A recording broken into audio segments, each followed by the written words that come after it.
Good morning. Good morning. For those just joining in, again, we're giving an extra 5 minutes so we can have other entrepreneurs participate in today's session.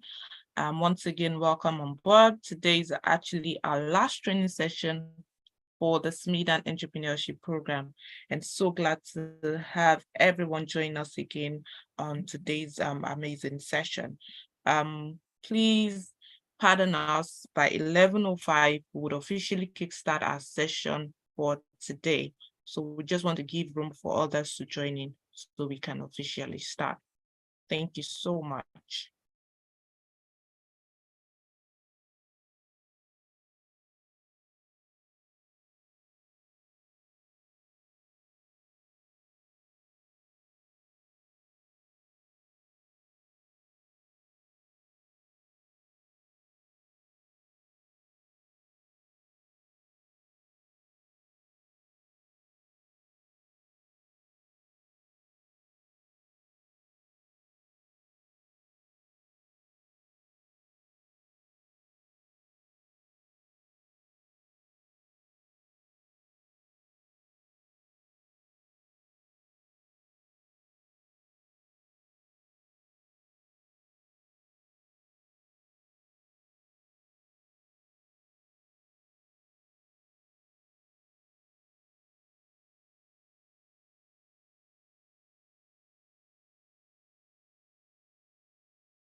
Okay, so we are starting right about now.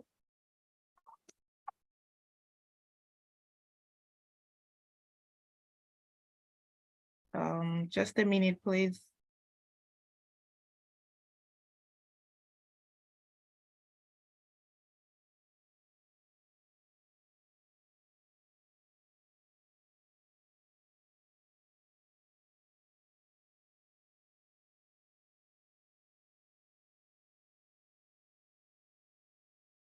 So we're starting right about now. Once again, welcome everyone to the SMEDAN Entrepreneurship Program. And today we'll be having our digital marketing session, which happens to be our last training session for the program. Although we'll be having a session tomorrow, but it's just going to be an interactive session with everyone, just to relive your experience so far being on the program, and of course, just share how much you've learned so far from the program. Today, we will be having another industry experts focus on digital marketing. Of course, that's one topic that's actually very important for every business owner in this age, because right now you all need visibility. Of course, sales is one thing, but again, how do you get to put your business out there online for you to actually attract your target market or target audience? So digital marketing session was actually created so we can share insights and share knowledge on what is needed and how to go about that.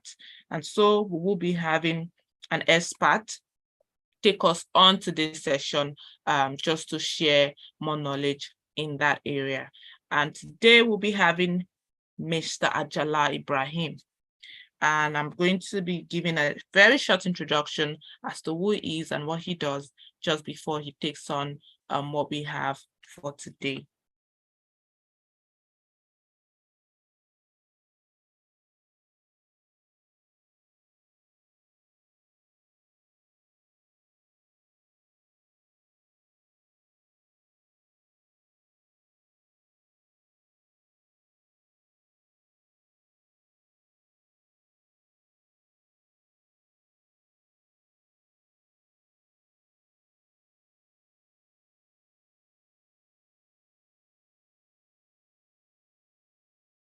Okay, I'll be sharing my screen shortly. Please just hold on.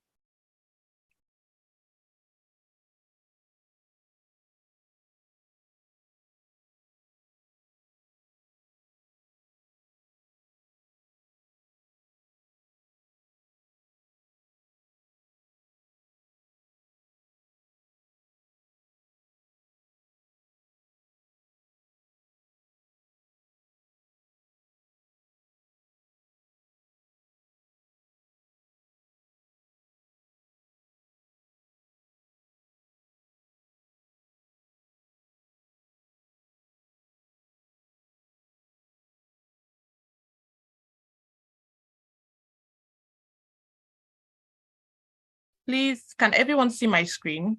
Please let me know. If you can see my screen, please let me know.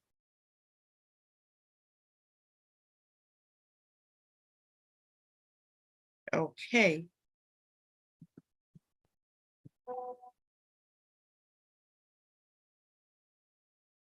So this is our facilitator for today. We'll be having Mr. Ibrahim Ajala. He's the head of data units, Luzodian and Media Limited. And he also owns the virus. Sorry. Just a minute.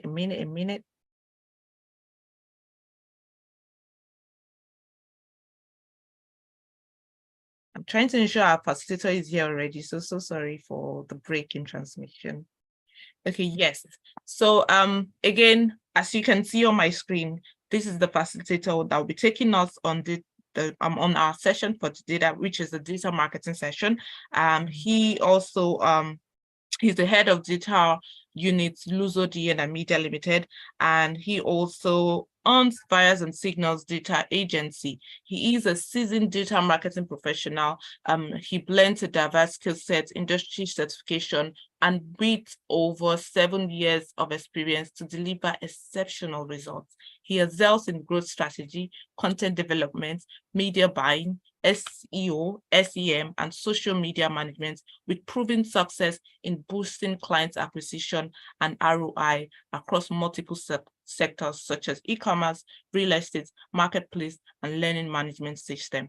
As an accomplished leader, Ajala Ibrahim has steered teams to achieve key objectives, contributing to significant business growth. He also stands out as a mentor, having trained over 450 aspiring digital marketers.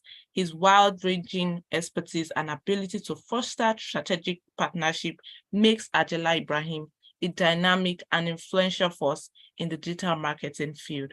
So please help welcome our facilitator for today, Mr. Ajala Ibrahim. He's going to speak now.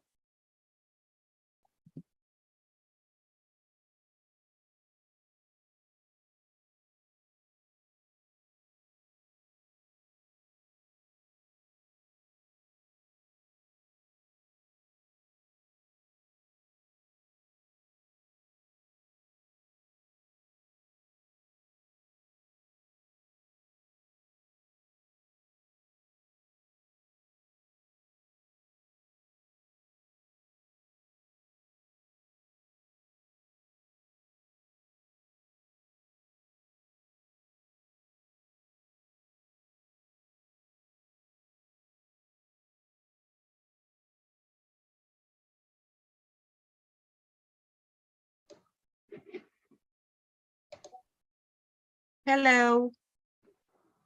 Good morning, everyone. Hi, Dela. Good morning. Thank you for coming on board. Yeah, good morning, everyone. Thank you so much, Light, for the brief introduction. I'm happy to be in your midst today. I'm happy to be in your midst. I've been following the program myself as well, and I have heard other speakers join you guys, and some of the sessions I was even part of this, and I actually learned one or two things like you guys as well. As my philosophy in life has been to always been a student of knowledge.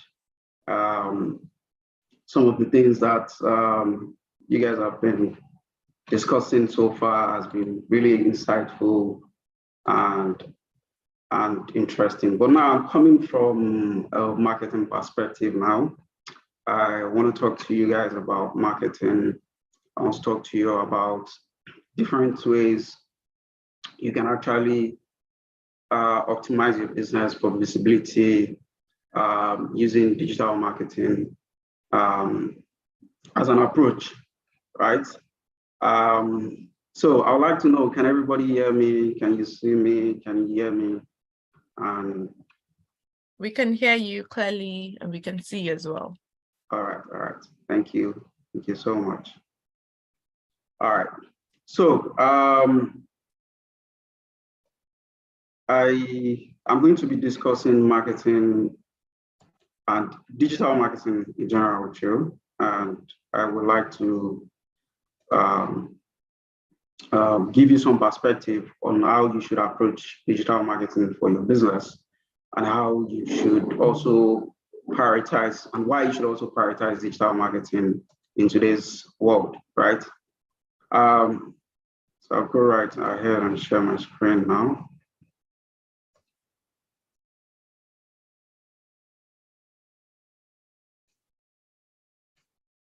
Just give me a second.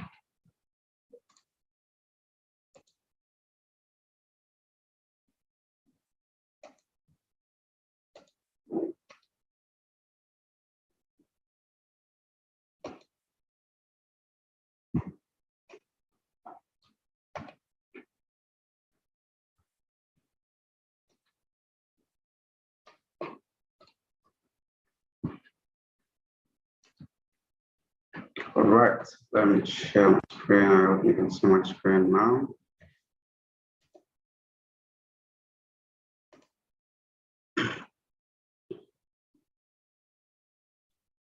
Yeah, so digital marketing is quite crucial for today's business. And I can tell you that if you're not prioritizing digital marketing in today's world, you're probably sleeping on a lot of potential revenue for your business, and then you're not going to take advantage of the wave of online customers out there, right?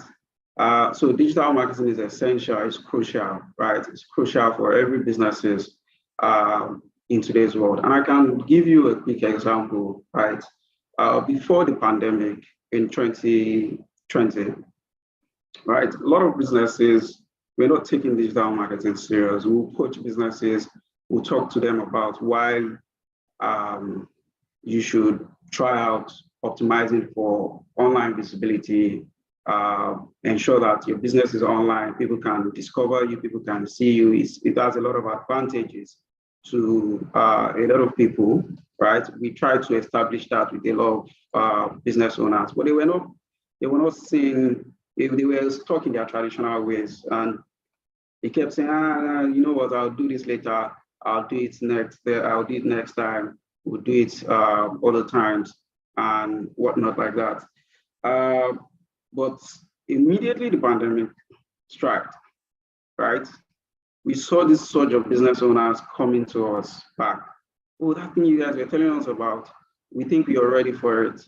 We think we are ready for it. We think we should start prioritizing our online presence. So here's something I learned keenly from that incident. The pandemic accelerated a lot of online transactions. In fact, our behavioral pattern now as consumers, as people who like to shop, who like to buy some things, are being driven by the things we consume online, right?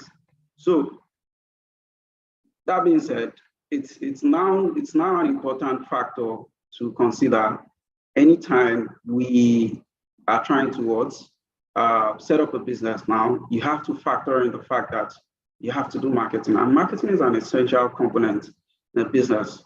You can't do without it currently.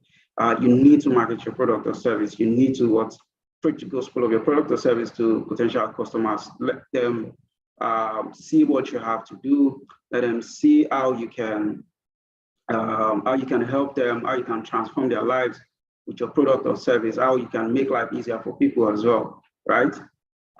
So that being said, it is now pivotal for businesses to look at digital marketing from a compulsory need perspective. Now you need to prioritize doing marketing, and a simpler form of doing marketing now is digital marketing, because traditional marketing is a bit cumbersome, right? And it's a bit cumbersome, and it's a bit you're unable to track it. You don't even know how to get started with traditional marketing, except you just go to, if you have a store, you just open your store and hope that people passers by are there, and then you see customers every day. Now, this is the opposite of digital marketing. With digital marketing, we are deliberate with our actions. We are deliberate with the things we communicate. We are deliberate with the things we put out there. We want to ensure that people see what we put out there, and at the same time, they get the message. They do as much as possible to come patronize us, and what we in turn get them to become our customers, and the cycle keeps on going till we reach our business objectives, right? So that is very essential. So digital marketing is pivotal into these businesses. And from the things that I'll be sharing in the next couple of minutes, you understand that there is need for you to actually prioritize it, right? And there is a need for you to actually do it right as well. Now, I know that many of us here have probably tried one or two things. In fact, we have social presence already. Our business exists on social media. I know you have burning questions you want to ask as to how to go about some of the things you do online and whatnot, right? But I can tell you that you probably will not structurally put your marketing in place or do it the right way, even as a small business, the way you're supposed to do it in order for you to get the type of results you're actually looking for, right? People think that because it is digital marketing, the elements of marketing is removed from digital. No, marketing has been in existence before digital. So what we are doing now is that we are bringing the science and art of marketing to digital. And that's what digital marketing is about. We are bringing that entire marketing process that has been in existence since the 80s, since the 1900s, since the 1800s, 1700s. Marketing has been in existence before digital came into existence. You understand? So all those marketing concept ideas that has been in existence, we are now bringing it to the digital world. We are trying to ensure that people see what we're trying to do. People see our products. People understand where we are coming from. People connect with our product or service, and they are able to patronize us the way we want them to patronize us. Do we understand? Right? Hearing no sound. No sound. Can everybody hear me? If you're hearing no sound, this is probably your network. Okay. All right, cool. All right, let's move on.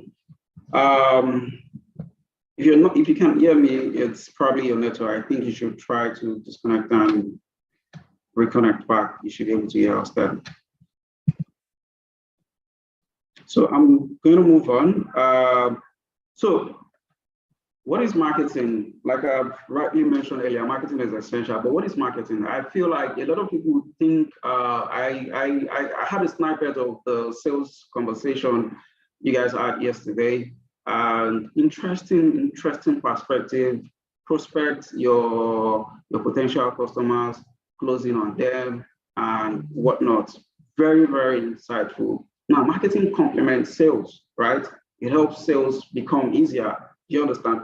But there is a thin line between marketing and sales, which is what I want you to understand now, right? And I want you to understand the concept, right? With which marketing is built on, right? What is marketing? Now, various kinds of people have defined marketing, but to me, marketing is about building and having relationships with people, right? It involves getting to know the other person, making them interested in you, connecting, building, and maintaining trust. Now, sales is going to be easy if marketing has done its job very well on the potential customers. You've well marketed your product to some certain extent. This person already believes you as a business, already trusts you enough to say, I want to give you my money, deliver this product to me. I want to give you my money, give me this value for my money. Do you understand? So marketing is about what? Building and having relationships with people. It involves getting to know the other person, making them interested in you, connecting, building, and maintaining trust. So the more we are able to bridge the trust gap, the easier it is for us to sell to the potential customers. Do you understand? So the more you're able to bridge the trust gap, the more you're able to bridge the trust gap, the more you're able to closing on your potential customers. And that's what marketing is here to help you solve, right? So marketing is going to be that bridge, that connection that is going to take somebody that does not know that your business exists. And the very first time they saw your business, they're already sold, or they're already convinced that, no, these guys are actually into very good stuff. They sell good cakes, they sell good tires, they have good furniture materials. You understand? I like the way they presented their business, right? So this is what marketing helps you do, right? It helps you bridge that trust gap. So if I'm able to trust you as a business, the very moment I stumble across you on my timeline, on the internet, or anywhere I find you on Google, on social media, anywhere I find you, the very moment I come across your business and I go through all the things you put out in terms of your marketing, I am able to tell if this person is genuine, or this person is serious about their business, or whatever it is they are proposing as value is good enough for me to actually patronize them. Now, we pay less attention to this as business owners. Trust me, I work with a lot of business owners in my line of work. I have worked with countless business owners. I can tell the way you business owners think, and I can tell the way you approach marketing as well, right? While I know that many of us have probably stumbled across many things, and in fact, marketing is one of the most resources you can ever find online. But then there's a lot of information online still saying still saying rubbish that you cannot apply, right? So the practicality of what you can apply is what I want to actually talk about today, so that when you leave this session today, you go to your corner and try to assess your business from a marketing perspective. Do I have these things in place? Do I have all of these things this person mentioned in place?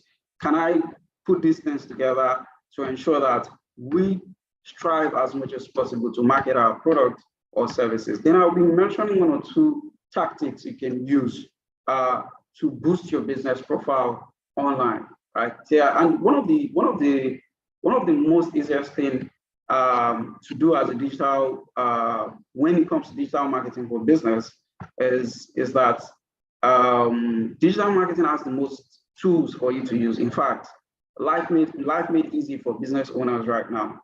If you're a business owner and you're probably thinking about, how do I go about this? How do I publish content? How do I put out content from time to time? How do I market my products to get to more people, right? To show more people that we exist on the internet, to acquire more customers, to get people to bring in more customers for us as well. digital marketing has the most tools. It's the field that I know that there is virtually nothing you're looking for that there isn't a tool for it already, right? So there are a lot of tools, and I'll be exposing you to some of these tools so that you can also have access to them, right? You can build exciting content. You can also ensure that you have as much information as possible to market to your potential customers, to get them to patronize you, to get them to bring in more people to come patronize you as well. So that's that about marketing, right? Now, I came up with this quote and I said, digital marketing for small businesses isn't about the size of your budget, right? It's about the depth of your creativity, the value of your content, and the strength of your what? Of your connections. Now, what do I mean by this, right? So most times, there's a lot of misconception around doing digital marketing, especially for small business. It's too capital intensive. I don't have money to spend on ads. Am I going to be promoting my business on social ads every day? Am I going to be doing this? Am I going to be doing that all the time? And I say this, it is as a small business, one of the important skill you have that is going to help your marketing is actually what? Your creativity. It's actually what? Your creativity. So your creativity is going to be one of the essential skills that will boost your marketing. Till the time you're able to expand your budget for more marketing needs, right? You will never run out of spending on marketing. That's another thing a lot of people do not put at the back of their mind, right? Big businesses are still spending millions of dollars on marketing. So what is the excuse of a small business, right? These businesses are profitable. If they decide not to do anything on marketing today, they'll be what? They'll be very okay. Yeah, year-on-year profit is still going to continue like that, right? But then they still prioritize marketing year in, year out, right? So as a small business person, you also have to prioritize marketing. Now you don't have the large budget to spend like these big businesses, right? What you can rely on is your creativity, right? You have to be very creative. The value of your content out there must push beyond boundaries, right? Must ensure that more people get to see what you are as a business and who you intend to serve as well, right? Now, the strength of your connections as well is also very important. So there are various ways you can actually connect with people and ensure that you are trying to gain as much visibility as you can, right? So a lot of times, businesses tend to try as much as possible to shy away from this thing. I can tell you that the way you use, if I audit your social media channel, I can tell you that the way you use your social media channel is probably going to be what? Not as optimum as you are supposed to be using it to get as much traction to your product or services as possible, right? So that's that about the quote, right? So let's move on.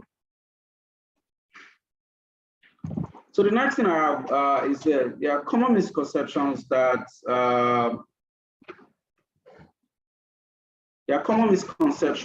lot of people, a lot of small business owners, entrepreneurs also have about digital marketing. Most people say digital marketing is only for big businesses, but the reality is that it's essential and accessible for businesses of all sizes. Cost-effective strategies like SEO and organic social media are key. Another misconception is about my small business doesn't need an online presence. I've actually met people like this.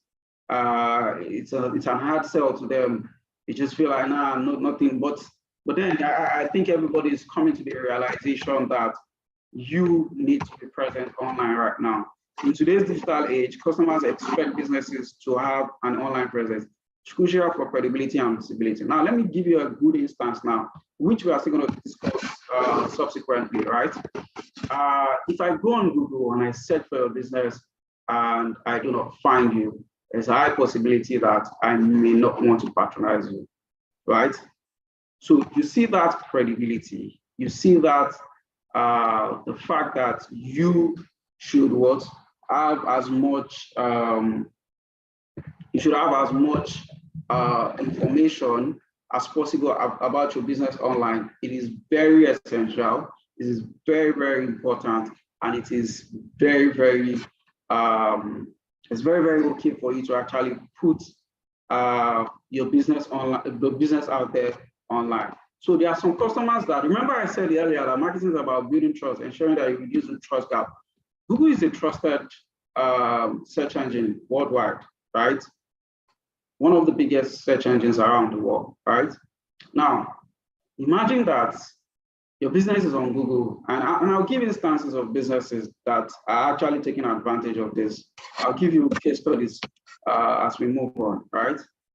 Imagine that you are able to show up for a certain search anytime anybody is looking for your business, for businesses that are related to what you do on Google search, and you are able to do what? Show up every time people search. Now, this is something that I've done for a lot of businesses, and this is something that I'm also a beneficiary of, right? Anytime people search for things that are related to me on Google or related to my business on Google, we show up. And then they just send us message, or they call us, or sometimes they send an email. I find you guys on Google. This is what we need, blah, blah, blah, and whatnot like that. Now, you might be thinking, as a business owner, how can I appear on Google? What do I have to do to ensure that I keep showing up on Google, right? I keep, when people search for me, I need to show up on a platform like Google. We're going to talk about that subsequently, right? But I'm just trying to tell you that in order for you to reduce that trust gap, you need to actually do what? To ensure that as much as possible, to leverage on platforms like Google to what? It increases your credibility as a business when people know that, oh, you exist, so certain, I can find you on the map, I can find you on Google. That means you prioritize being visible online, and there's an amount of information I can consume about you online as well, right? So another misconception is all social media platforms are necessary. Yes, I've seen business owners fall into this trap, right? They want to exist everywhere. You are on Twitter, you're on LinkedIn, especially small business owners. You're on Twitter, you're on LinkedIn, you're on Facebook, you're on Instagram, you're everywhere, right? While it is very important for you to prioritize being visible on all platforms, but you have to take it one step at a time, one platform at a time. Now, focus on platforms where your target audience is actually active. Now, we have quality engagement on fewer platforms is more effective, right? If you're getting engagement more on Instagram, it's better than getting less engagement on 4 different platforms. If Instagram is giving you the best of engagement, or Facebook is giving you the best of engagement, this is better than you having to have presence on over 6, 7 platforms, and then you're generating less engagement on those platforms, right? Another misconception is on my once my website is up, customer will come. This is about search engine optimization. You still need to promote your website, whether you built a website or not. Websites are there for promotion, right? Now, misconception 5 is email marketing isn't useful for small business. I've seen this a lot, and I can tell you that a lot of small businesses are missing out on email marketing. The fact that they are not prioritizing email marketing is telling on their businesses. Now, you have, I presume that many of us here, we have customers already, right, that we patronize. That patronizes us, right? You have about, day in, day out, you have a couple of customers that come, that makes inquiries or that even purchase from you, right? And then they just come in and go like that, right? You leverage the fact that, oh, they are on your WhatsApp list. You can easily reach out to them from time to time. Now, depending on the various type of customers you have for your business, I can assure you that different type of customers exist on different types of platforms, right? And email is also one of those underrated platforms that customers actually exist. Why do I say this? Right? Virtually almost everybody has an email. If you say that your customers are online, then I can bet you they have an email address. Now, I'm not talking about offline customers now that do not care about owning all of those things or do not prioritize being online or going digital, right? I'm talking about online customers now, right? If you decide that your customers are online and you would like to talk to them and you like to attract customers via online channels, they definitely own an email account, right? So as they are patronizing you via these channels, why not ask for their email address, right? Why not mine their email address from time to time, right? Get an email ESP platform, put their email addresses there, motivate them, inspire them, send them your product updates. If you are running any promotions, remind them about your promotions. I can tell you that email is very effective and it is very cheap. You don't have to pay anything to do email marketing, right? We'll talk about that as we move on. Now, the impact of digital marketing on small businesses, right? Over 75% of small businesses use social media to attract new customers, according to Buffer. Buffer is one of the biggest players in the digital marketing space as well, and they keep this report. Now, there's something I can assure you of, like in today's world, social media is driving conversations, right? It's driving conversations. I mean, I think the large proportion of Nigerians became politically conscious in this election, right? And I can tell you that social media played a vital role in that election, right? In helping influencing decisions that is being made by a lot of people, right? Now, I'm driving somewhere, right?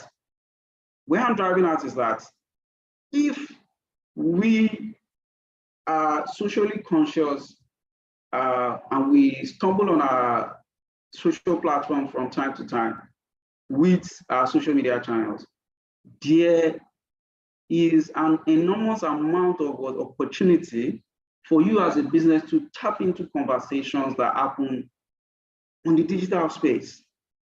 People make their decisions now on social media. They buy whatever they want. In fact, I was speaking to somebody yesterday and the person was saying that she can't remember when last she went to the market, right? Everything she has always wanted to buy, she just opened her Instagram one way or the other, one product that she has been looking for just appear on her timeline, and then she just makes a purchase, right? She has always been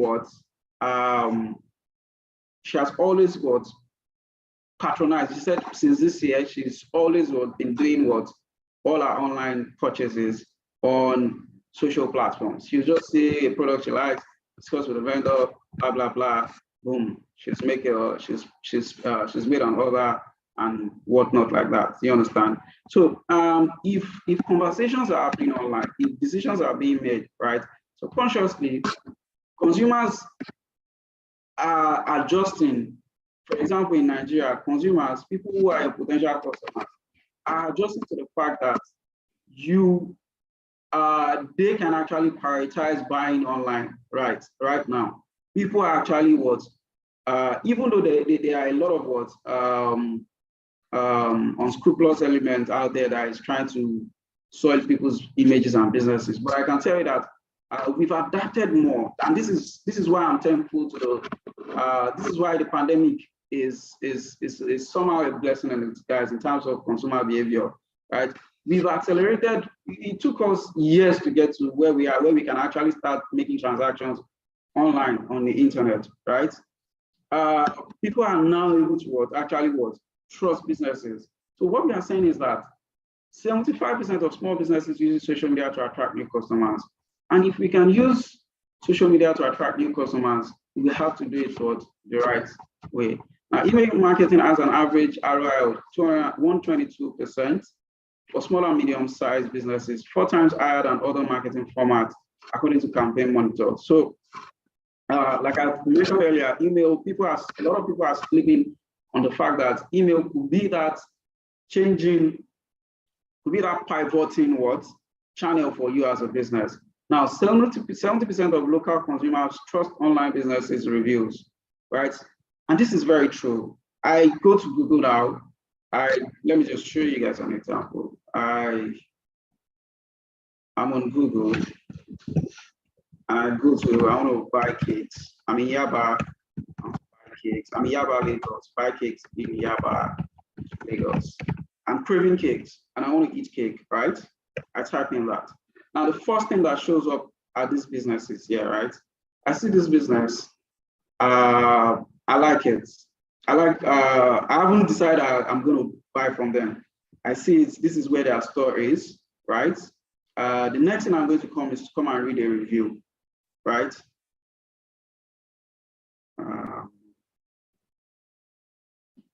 So they have a couple of reviews here. Okay, reviews, right?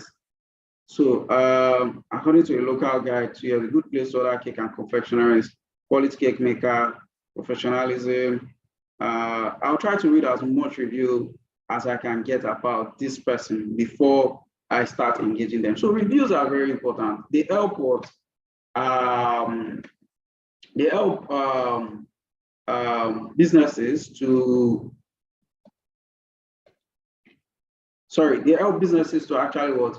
Prioritize, they help businesses show that people are actually trusting them. Remember what I said earlier. So do not forget, remember what I said earlier. You are trying to bridge that trust gap. So the faster you are able to bridge that trust gap, the more sales you would always make. The faster people are able to trust you to ensure that, oh, as a business, I can, as a business, we are trustworthy. We are professionals at what we do. We are very good at what we do. We offer you the best value for your money out there. The faster you're able to do that, the more you are going to be closing sales. The more people are going to be patronizing you faster. So that's that. Okay, you can see my screen presentation is not clear.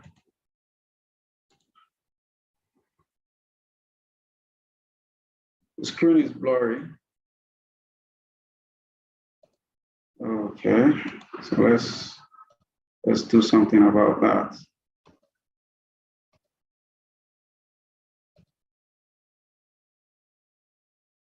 All right, I will share the screen. I'm trying to share my screen again now.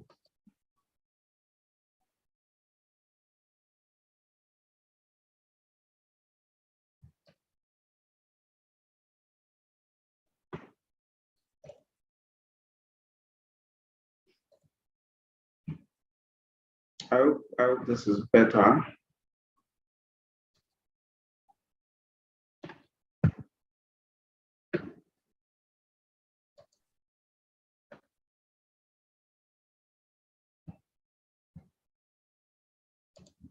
I hope my screen is better now, and you all can see my screen.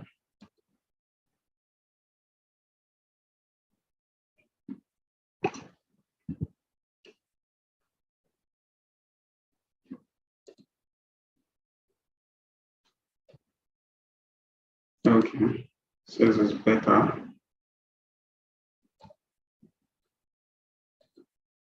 All right, I'm going to continue now. Yeah, it's clearer now. All right, thank you so much. All right, so 70% of local customers trust online business reviews. People, you might not notice it. A lot of people actually would try to read comments of what people are saying about your business. They won't comment, or they won't even follow you at first. They will just go and start scrolling through your page, seeing comments. Are there people dropping bad reviews? Are there people dropping bad comments? Are there people, what are people saying about it? And it's something that happens. It's a psychology of marketing. We usually say that humans have the need for what? To belong. The moment I read that this person patronize your business, and they got value for their money, I'll start feeling curious. Oh, wow, oh really? So these people are actually offering good service. So that need to belong, that need to also what? Let me taste part of this service that these people are offering, or let me taste part of this product that these people are selling, right? So that's it brings about believability, right? It brings about believability. And once you are able to increase your believability, you are going to what? To be closing sales faster. And that is what your marketing should be about, right? That is what your marketing should want, to ensure that you are bridging that trust gap and you're increasing your believability. And at the same time, you're trying to get as many people as possible to patronize your business, right? And you can do that by what we call getting business reviews. Now, small business with blogs generate 126% more leads than those without blogs. Now, 30% of small businesses with a web presence generate more than 25% of their revenue online. And 93% of online experiences begin with a search engine, highlighting the importance of SEO for small businesses. Now, this is very important. And Google has a solution for you, which I'm sure a lot of you are aware about. But if you're not aware about it, I'm going to introduce you to this as well, right? Most people's internet experience, most consumers' internet experience, most customers' internet experience usually start with a Google search, right? You might not count the number of times you visit Google in a week, but trust me, the moment you sit down and study yourself and look at the numbers of times you probably have the need to go to Google, you will find out that you get as much information from Google as quickly as possible. And there's also another thing. People do not know that people actually search on social media as well. I could just go to Instagram and decide, like, you know what, I just want to search. I want to search for a vendor doing this. I want to search for a vendor doing that. Do you understand? So these are the things that you should prioritize in your business. These are the things that you should also try as much as possible to pay attention to. But we'll talk about this as we move on. Now, after talking about all of this, right, I want to introduce you to what we call the digital marketing framework. Now, as business owners, as entrepreneurs, you need to master this framework, right? You need to do what? You need to master this framework. Now, I'll tell you the application of this framework. I'll introduce you to it, and I'll tell you the application of this framework. Now, and I want you to do this for me after this training session, right? I want you to sit down, take your pen, right, and answer the questions in this framework. Write it down, take a pen out, write it down. You'll find answers to your marketing as soon as you start answering questions to this framework, right? Now, this is a framework, and we have different types of framework in digital marketing, right? But this one, I believe, is going to be much more relevant to your business. I believe it's going to be much more impactful to your business. I believe you're going to take advantage of this more once you start implementing the component of this framework, the element of this framework. Once you start implementing it, you are going to see significant impact in your marketing, especially digital marketing, right, for your business. Now, the types of framework is this. We have other types of framework, the RACE framework. We also have the McKinsey framework, and so on and so forth. You can read up on it if you're interested in exploring other types of framework, right? But most importantly, I'll share the slide with Miss Light. She's going to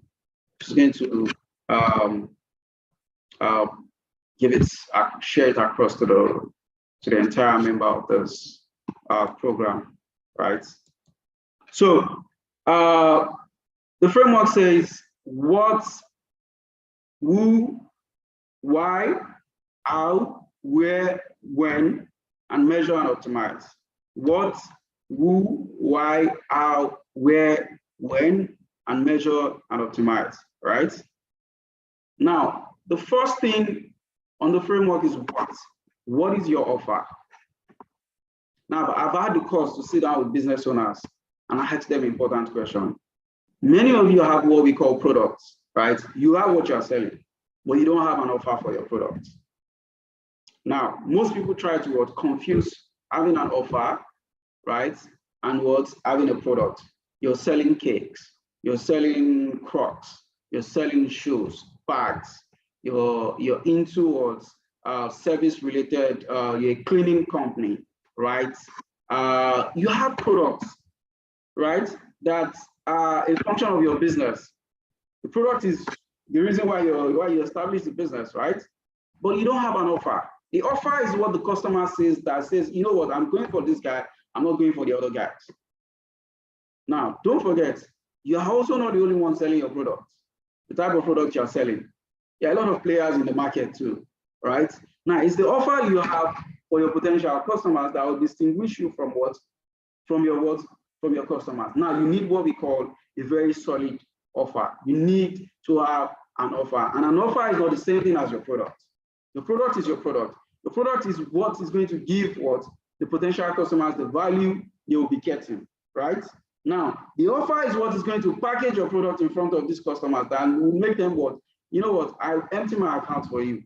I need this product. Do you understand? So that is what we call offer. Now, you need to be able to come up with offers, exciting offers, offers that would attract customers to you, offers that would make them say, you know what? As soon as I get paid by the end of the month, I'm coming to your store straight, right?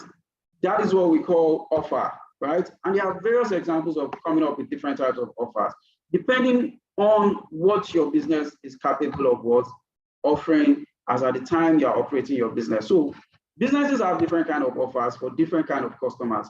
And we are not saying that the offer is going to be generic across board. We're not saying that you're going to business A would have the same offer as business B, or business C would have the same offer as business D. No, you are not even going to have the same type of offer, right? Your offers will be unique from each other, right? Now, but this offer will help you entice customers to your business. It will help you attract potential customers to your business. It will communicate your value to your potential customers as well. The next thing here is, who are your customers?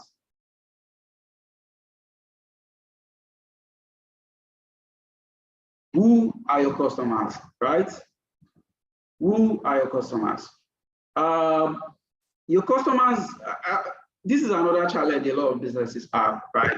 Now, I'll give you an example. Let me just give you an example of something I've been involved with in trying to understand customers.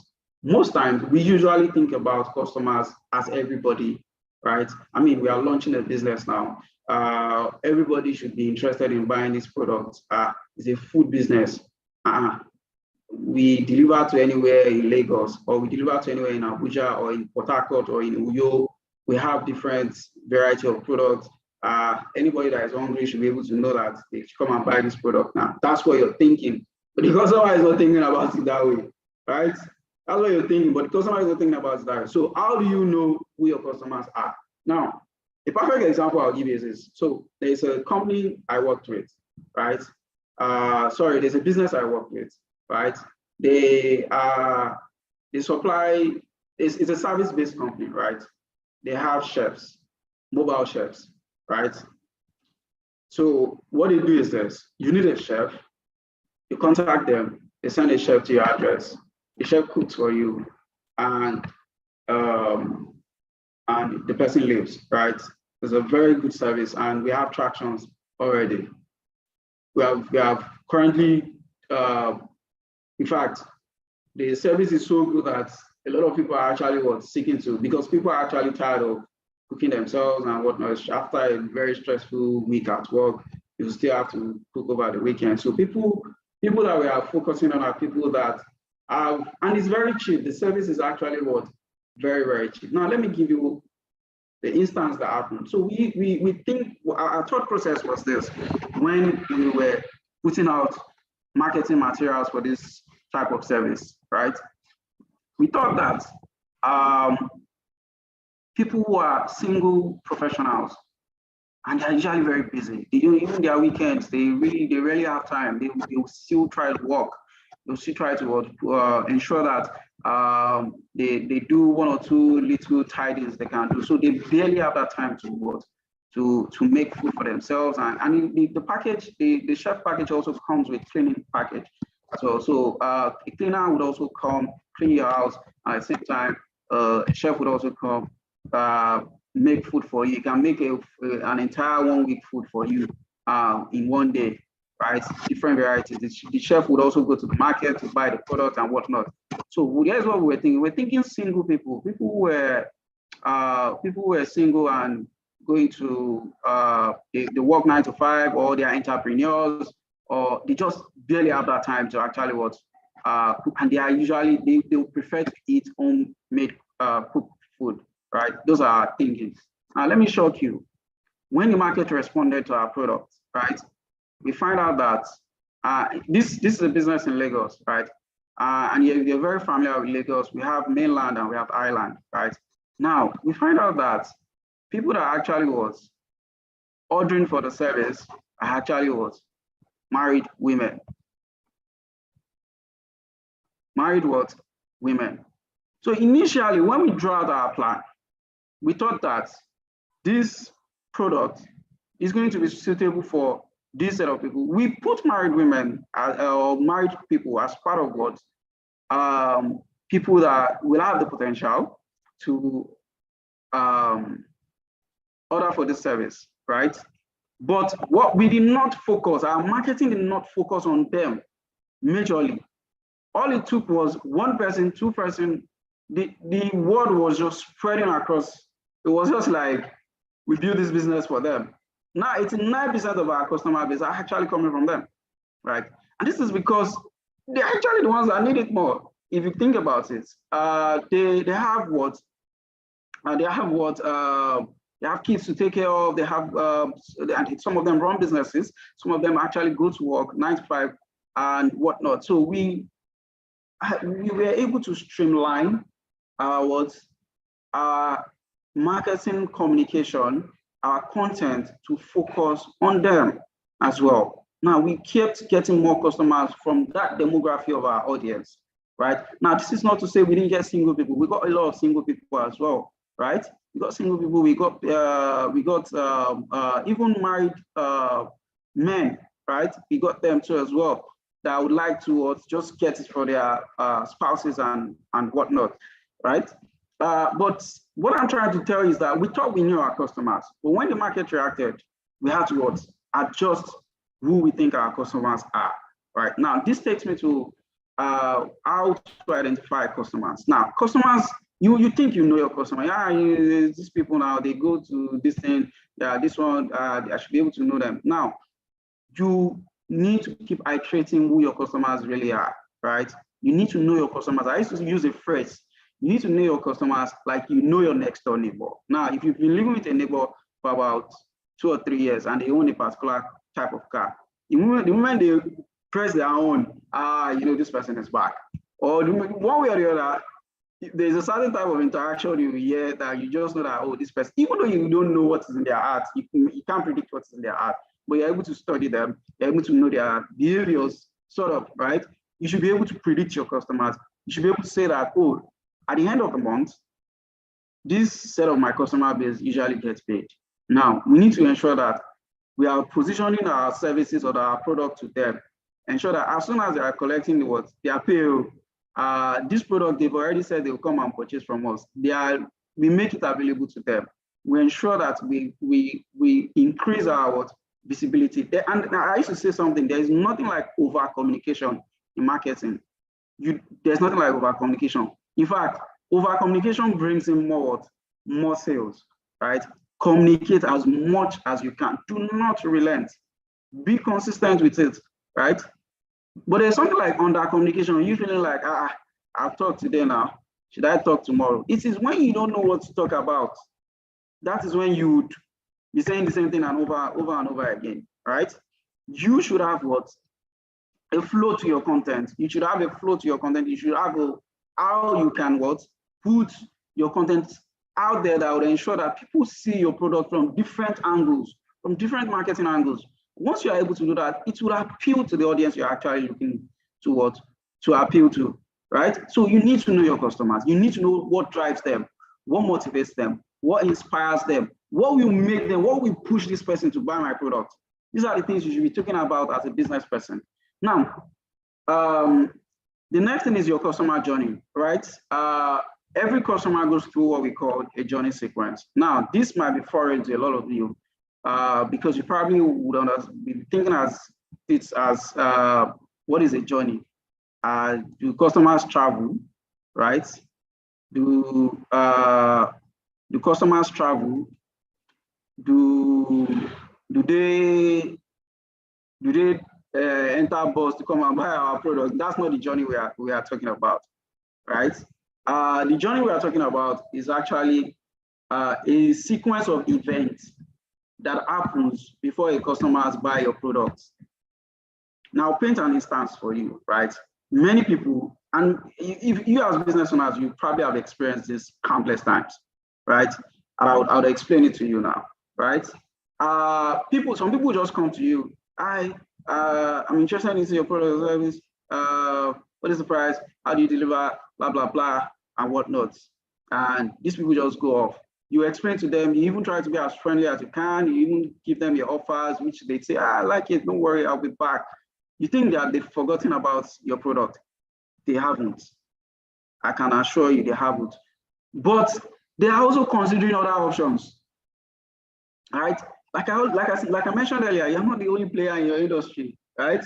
In the business that you're doing, you're not the player. They're also considering other options. So they've gone out there, they've gone to consider other options. They've gone out there, they've gone to even research about you, right? The moment they find out one negative review about you like this, it scares them away. Or the moment they find out somebody is offering a better offer, somebody is giving them a better offer than what you're proposing to them, they run away.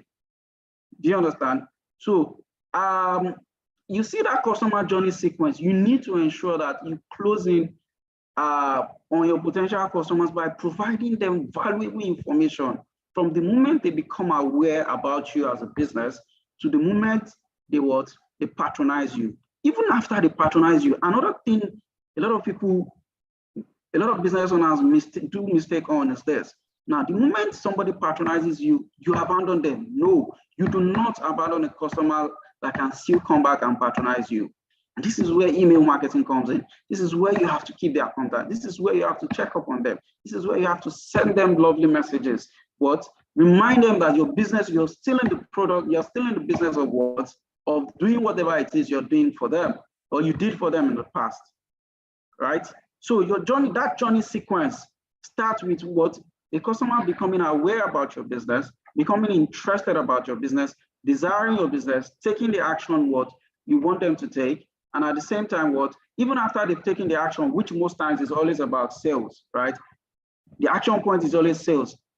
After they've taken the action you want them to take, you can also still do still be in touch with them, teach them how to use your product. If it's a product that they still need to learn how to take care of, maybe a customer purchases a blender from you now, you can give them tips, right?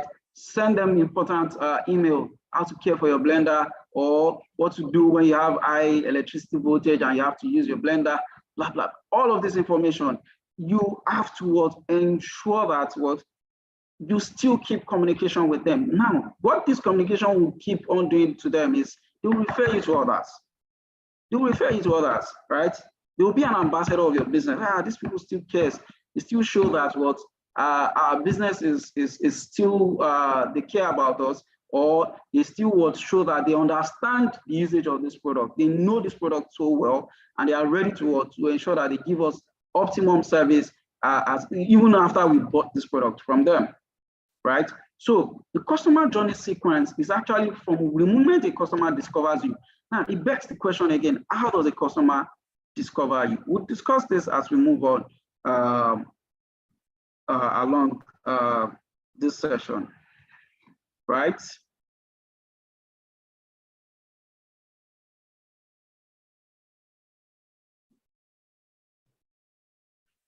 Sorry, I'm going to take questions soon, right? I'm going to take questions soon.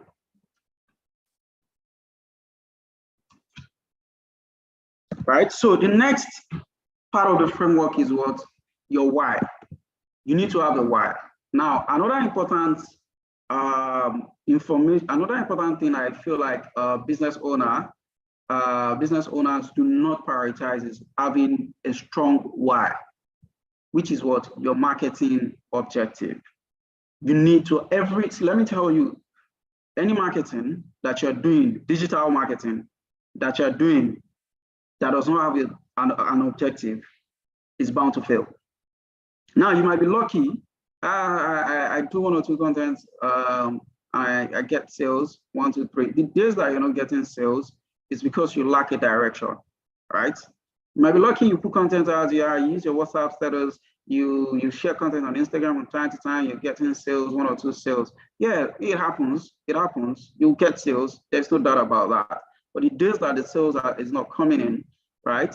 What do? You have to strategize. And how do you strategize? You need what we call objectives. Right? You need to set marketing objective. You need to have a goal that you know you want to attain, right? Marketing wise, any marketing that does not have an objective is bound to fail.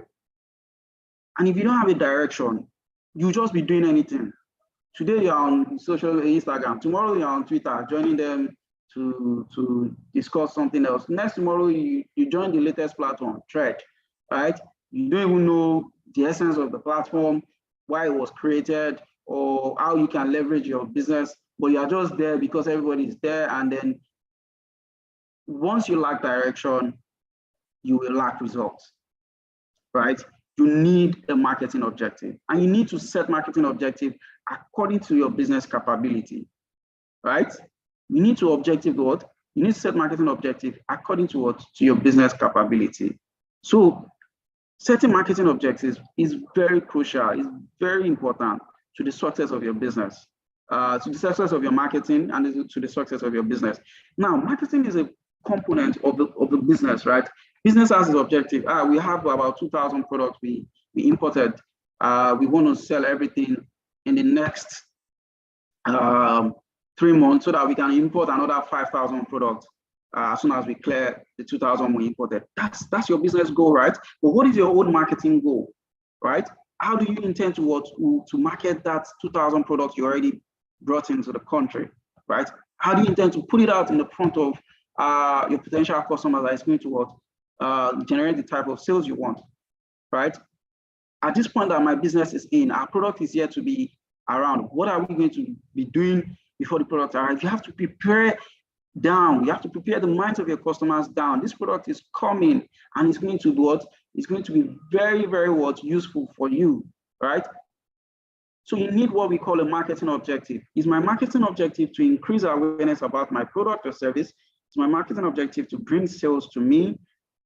Is my marketing objective to try as much as possible to get people to to buy much more, or to refer people to us? The marketing objective can be that too as well, right? You need a marketing objective. Now, as little as your objective is, let me tell you the secret to this. As little as your objective can be, it is very important. It is very important that you set up an objective that will do what?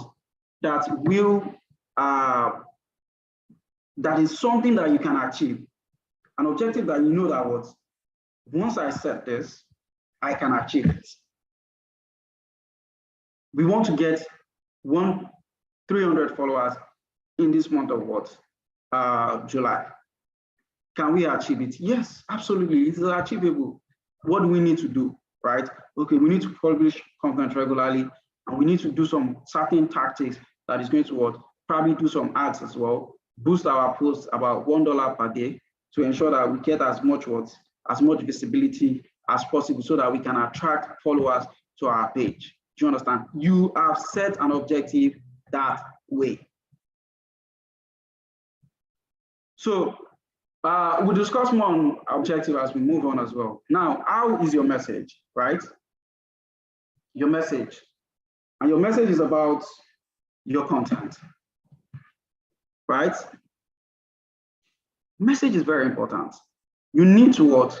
Understand the pain points of your customers. Do you understand? Now, let me go back to the example I made about the chef, right? So we found that this is our customers, right? Now we're able to speak to them based on the pain point.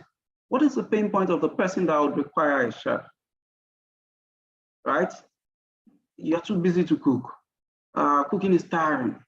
It takes a lot of your time. Imagine that you have to cook ogbono, egusi, jollof rice, everything in one day. You're going to collapse, right? So why not let the experts come help you do this? And so we leverage on their pain points. We tried as much as possible to what? To leverage on their pain points. So you need to what? Craft your message in such a way that it communicates to what? To your potential customers. It gets them to what? To see why your product is for them. Oh, we bake cakes, sumptuous cakes, right? Are you celebrating? Do you have a loved one that is looking to celebrate, or you're just craving cakes, right? And you've been wanting to eat that sumptuous cake, that fluffy cake that is going to what? Satisfy your craving. These are the things that people actually think about, right? These are the things that your potential customers will be thinking about, right? People don't just wake up and just say, today, cake. No, there's a thought process that is building up, and that's where the customer journey comes from, right? People think about these things. They've been seeing your page as you are putting out the cake every day. Cake, cake, come, we sell some just cake. They've been thinking about it, right? The moment, but your message strike them again. Are you going to wait again to satisfy your craving for this cake? Boom. They just, you know what, I'm going to eat this cake today. This person has been tormenting me too much, or they've been what? They've been showing their cake to my face all the time. Do you understand? So where is the customer channels your customers use, right? There are a lot of digital channels out there. In fact, I can list about 20 to 30 social channels from the top of my head right now. Social media channels, not to talk about other channels that also exist. Now, your customers are not, your customers can be on every channel, right? It's very possible. But a large concentration of your customers will exist on some certain channels, right? Instagram is a lifestyle channel. Let me give you guys a secret, right? Instagram is what? It's a lifestyle channel. Lifestyle products sells more on Instagram.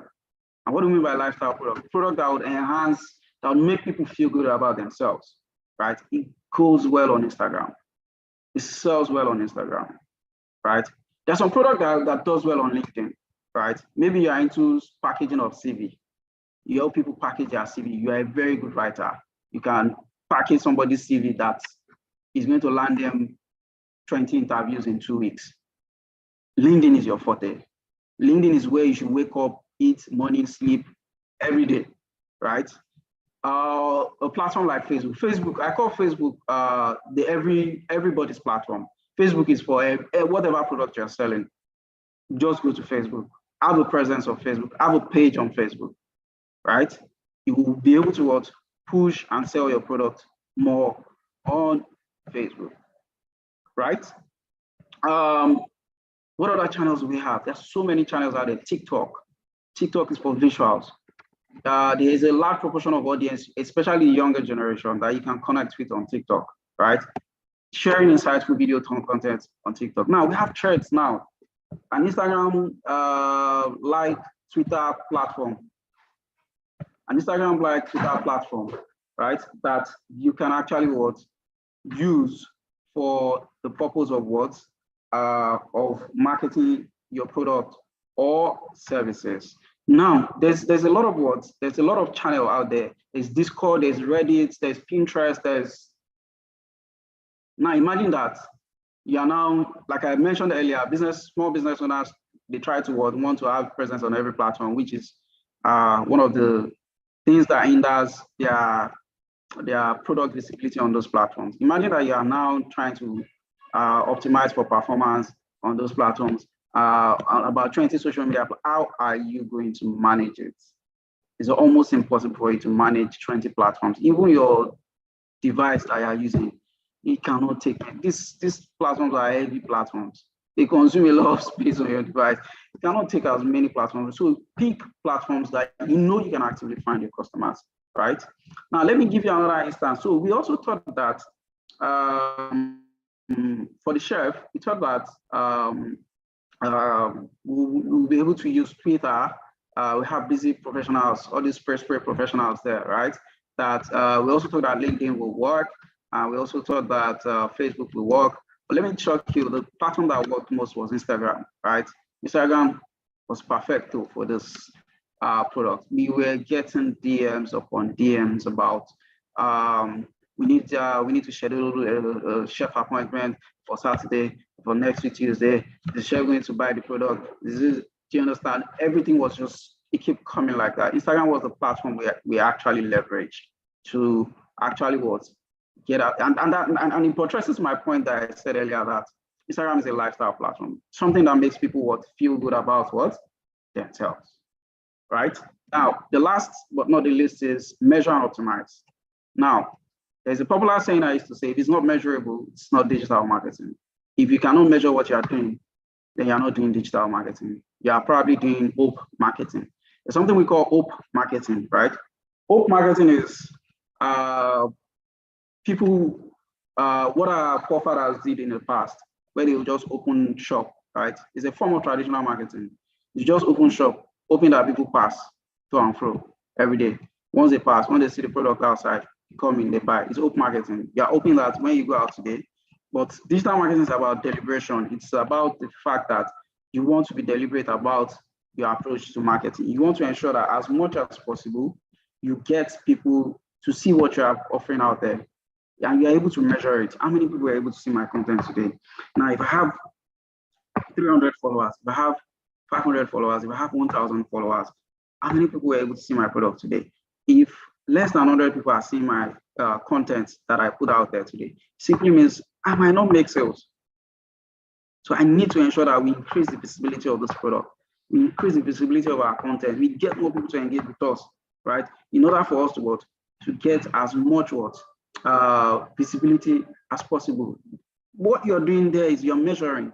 Now, every social platform has their analytics, right? I'm going to show you one or two things, right, that you can use to check your analysis. Right? Every social platform has their analytics. You should go and check your insight. See what your performance is like week in, week out. How many interactions are we getting? And what are we even visible enough? Sometimes businesses are not visible enough on this platform. People are not even seeing you. And it is estimated, let me give you, this is why social platforms are saying that you do advertising on their platform, right? It's estimated that you would only 10% of your followership will see your content. Do you know what that means? If you have 1,000 followers, only about 100 people will see it. So the rest, I want you to do this experiment yourself. Just go to your followers, like you're a business person, right? Check the amount of followers you have and check the amount of interaction you get daily. You see that it's around 10 to 20% of those who follow you that is actually seeing your content. So it simply means you need to work on your visibility. If you're not visible, who will buy from you? So you wonder why you're not making that much sales on social media platforms, right? You're not visible enough. People are not even seeing that you exist. Then how do you know you're not visible enough? It is only when you come back and measure.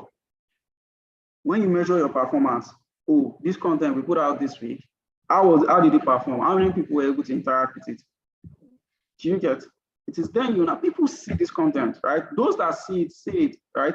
If the algorithm decides to show your content to more people, those that see it, sees it, and they take note of the things you're saying to them, which is why you see that somebody will send you a message in April, will come back in July and come and say, okay, I'm ready to buy now.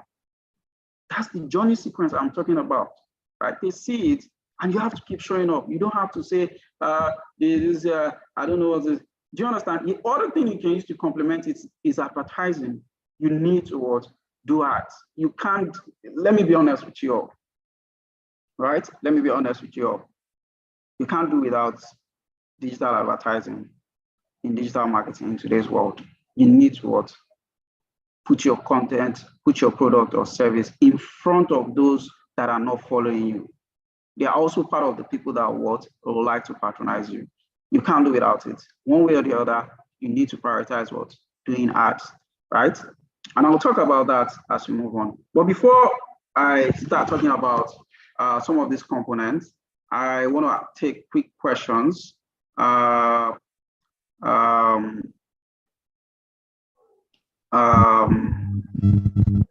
Take questions for 5 minutes, and I'll come back to continue my presentation. Thank you so much, Ajala. That was an insightful session. I've been reading the comments as to someone saying I need to start my business from scratch. Well, that's why we have programs like this, so that you can now find out the problems you're having and then solutions to actually preferring. And so right about now, we're going to be taking a question from those that actually signify, those that want to speak. And we already have Joe West. Please, can you go ahead with your question? Although I don't think you're audible enough. We are having some very... Good morning, ma'am. Good morning, sir. Good morning. Are you close to a fan? No. We are having some background sound that is actually not so great. Stop. Can you hear me better now? Yes, please. Thank you so much, sir. I really appreciate this with you. Thank you. I have appreciate you. Please, the question although you thought it last week about Facebook visibility. I hear what you're saying. I put my products, but I only run ads once. I now discovered that what I post on my business page is not always visible to my followers until I put my own profile. But I don't want to use my profile for business. So I've been doing posting on my business page, but very few interactions. They will hear what you're saying. Can you hear me better? Okay, we are still having that background sound, so we can't really understand your question because of it. Close the window. Let me this.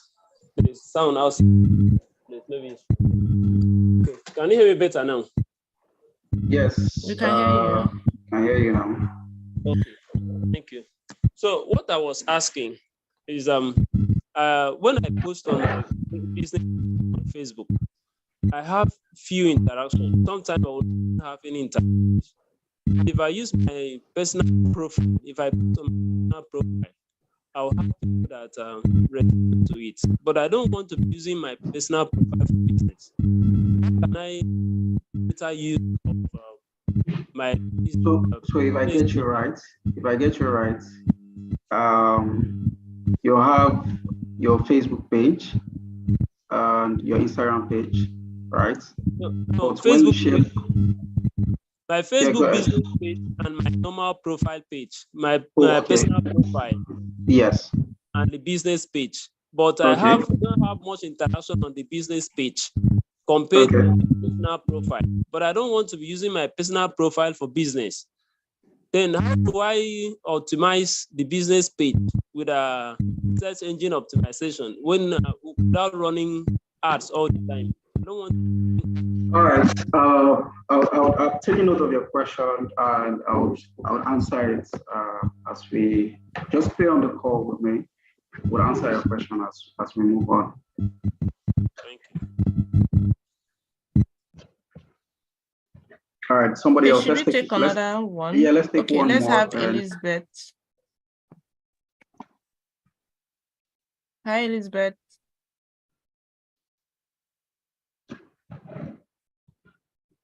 If Elizabeth is not ready, can we have Clara?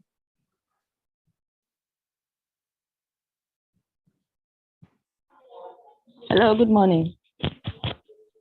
Good afternoon. Oh, Please good go ahead with afternoon. your question. Good afternoon. Thank you very much. Please, you made mention of search engine optimization. I want you to explain more on it and tell us how it can help a small upcoming business, how we can use that to grow our visibility. Thank you. I like that question. Yeah, thank you. Let's continue so that I can answer your question as we move on. Right now, I talked about 7 important components for your marketing for your digital marketing to help your business. And I said the first thing is, what is your offer? And I said that your product is not the same thing as your offer. Your product is quite different from your offer. You should have your offer that is going to sell your product to your potential customers, right? Identify your product. In order to come up with your offer now, identify your product or service. List all the goods or service that you provide. For a bakery, this could be pastries, custom cakes, coffee, and catering service, right? These are the product or service you have available. Now, specify the unique selling points. Determine what sets your product or service apart from the competition. For the bakery, the USP could be that all products are made with locally sourced organic ingredients, right? So you must have what we call unique selling points, right?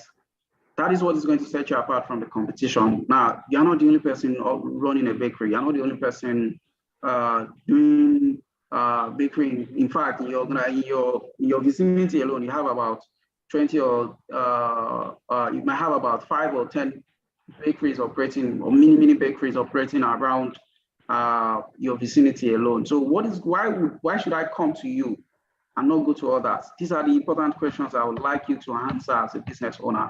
Sit down and articulate the difference between you and your competition. Send people to go out there and help you survey. What is this person offering? Even go yourself.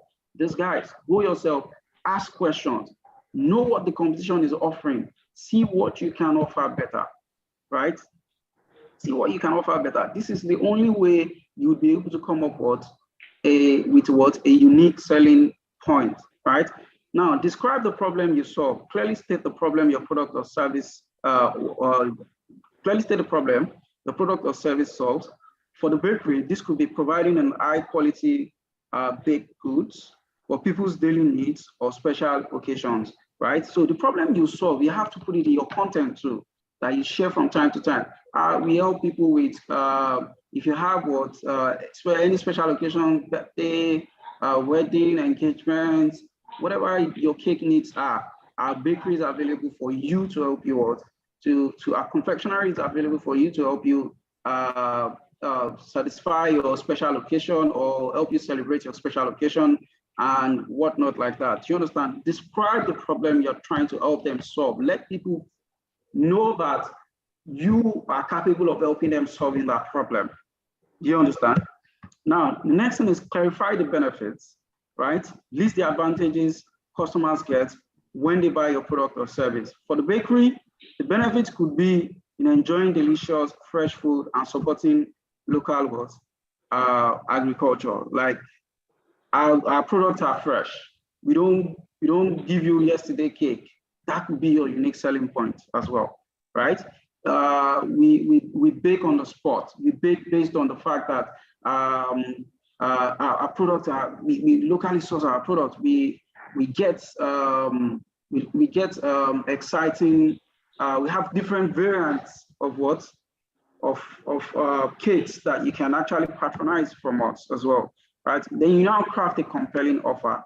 Now combine all the above points to create a compelling offer. For example, enjoy delicious fresh pastries and cakes made from locally sourced organic ingredients at our bakery. That is your value proposition. That is what your value proposition. That is exactly what your value proposition, right? And that is what you should put, that is what is going to serve as your offer. That is what people will see as your offer. That is what people will try to understand as your offer. Enjoy delicious fresh pastries and cakes made from what?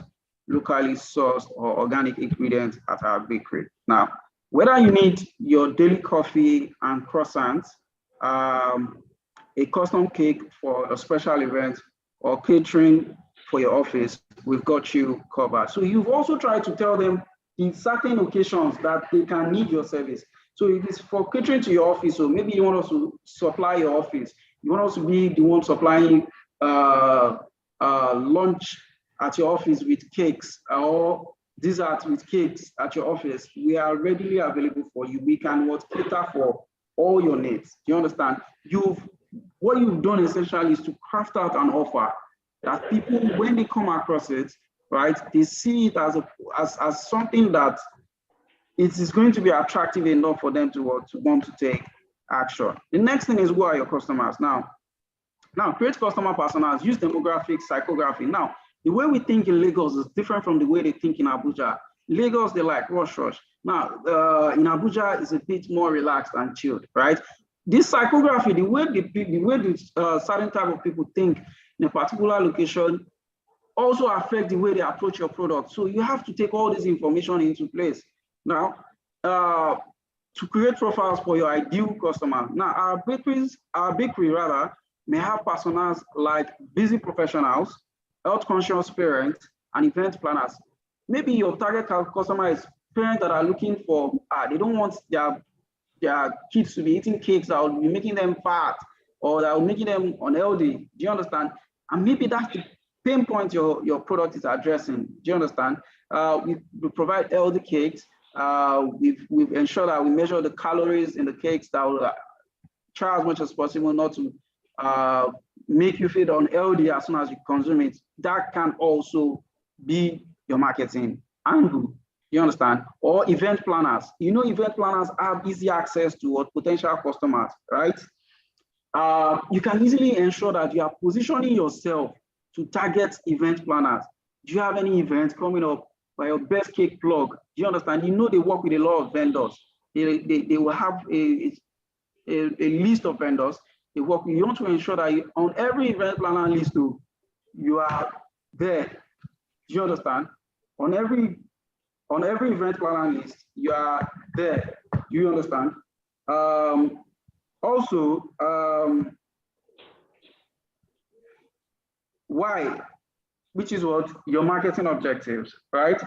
Your marketing objectives, like I said earlier, is going to be about what you want to achieve with your marketing, right? Now, increase brand awareness. Do I want to increase brand awareness, or do I want to grow in sales? Do I want to retain customers? Do I want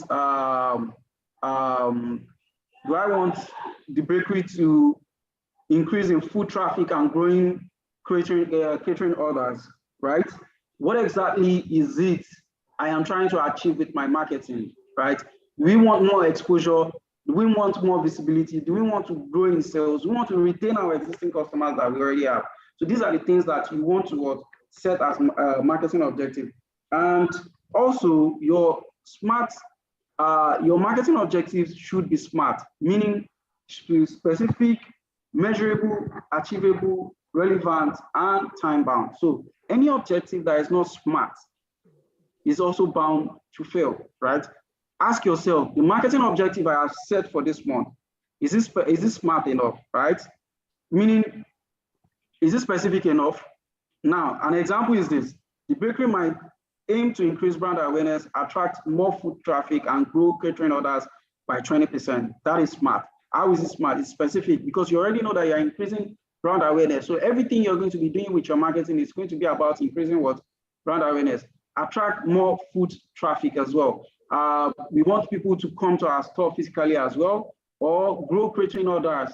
You want to ensure that you have as much people to grow, to come and order your catering services by 20%, right? So all of this is specific. Is it measurable? Yes, a number is there, 20%.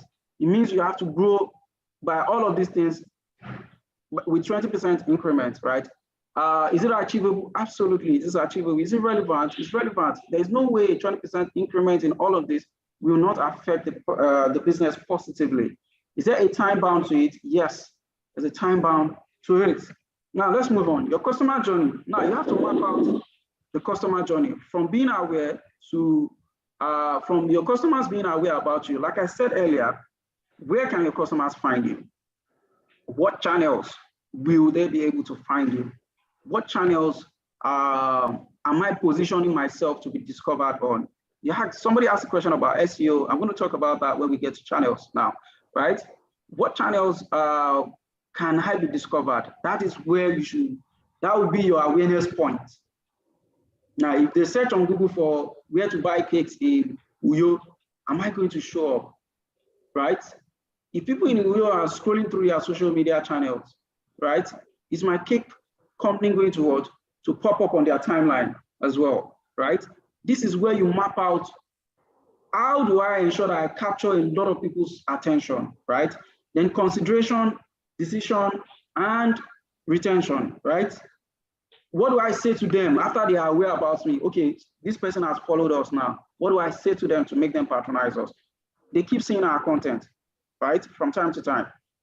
What is going to propel them to make that decision for them to patronize us? What is going to make them keep coming back? You have to think about all of these things. That is why it is a journey sequence, right? Now, different customers have different journey sequence. Some are accelerated, some are what? Very slow paced. Now, accelerated in the sense that you might find that a customer might just contact you. Hi, my name is this. I like to buy your product. Can you deliver today? Blah, blah, blah. And the person bought from me instantly, right? So customers have what? Different level of awareness to your product, right? And that customer I just explained now has what? It has the level of awareness we call what? A solution aware, right? It's called a solution aware customer. The customer is already aware that they want to eat cake. They are ready to buy. They're just looking for somebody that has a better offer, right? And fortunately, they come across your product or service, and then whatever you say to them resonated with them well, and they just make their transaction with you, right? So you have to be ready. At every point of the journey sequence of a customer to your product, you have to be ready. You have to ensure that you have enough content that keeps bringing them back to you. You have to have enough content that you put out there that's going to make them aware about your product, that's going to make them desire you, that's going to make them want to buy from you as well. Now, you have to identify key touch points where the customers interact with your brand. Do we get more traction from social media, or we get more visitors from Google? You have to identify the bakery's touch points could be social media, in-store visits, and what? The website. Now, how is your message? Now, how to craft your message, right? In order for you to craft your message, you need to what? Put out compelling brand message, right? You need to what? Ensure that your content reflects your unique selling point as you put it out. Now, there's a tool out there that I want to introduce you all to, right? It's an AI tool. We all know that we are in the artificial intelligence, we're in the artificial intelligence world now, right? There's a tool called ChatGPT, right? That I want to introduce you all to. Now, a lot of you might have known this tool. Yes, I know. It's possible that you have heard about it, or it's possible that you have not heard about it. We call these tools generative AI tools. They help you generate response depending on how you put it, right? Now, if you have used this before, this is going to be an eye-opening exercise for you as well. But if you have not used it before, just go to chat.open.ai.com, sign up, and sign up on the platform. It's very easy to sign up, and just try to do all these things that I am about to do, right?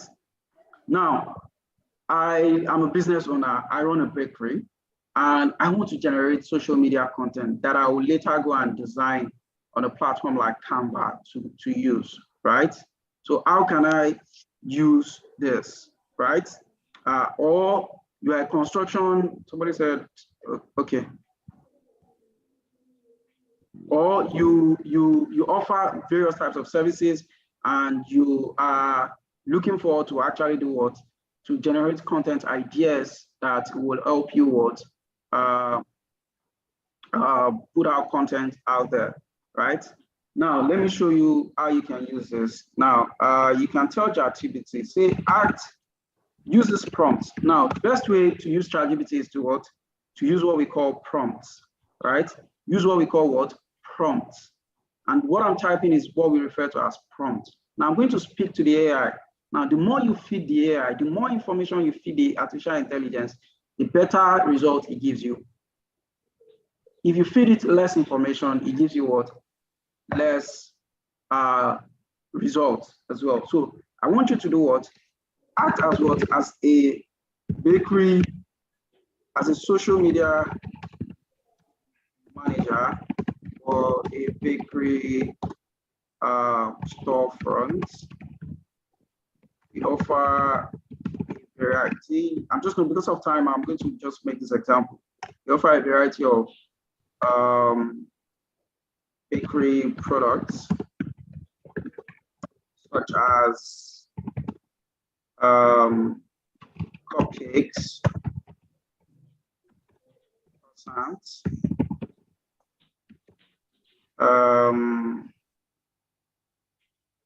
birthday cakes, etc. Because of time, I'm trying to rush my prompts. Then tell it to do what? I want you to tell it to do something. I want you to come up with a social media calendar that will excite potential customers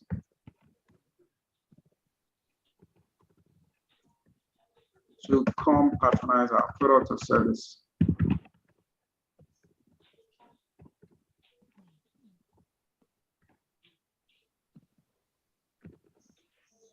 AI is going to generate content for me now in the next couple of minutes. Now, can you see what the AI is coming up with?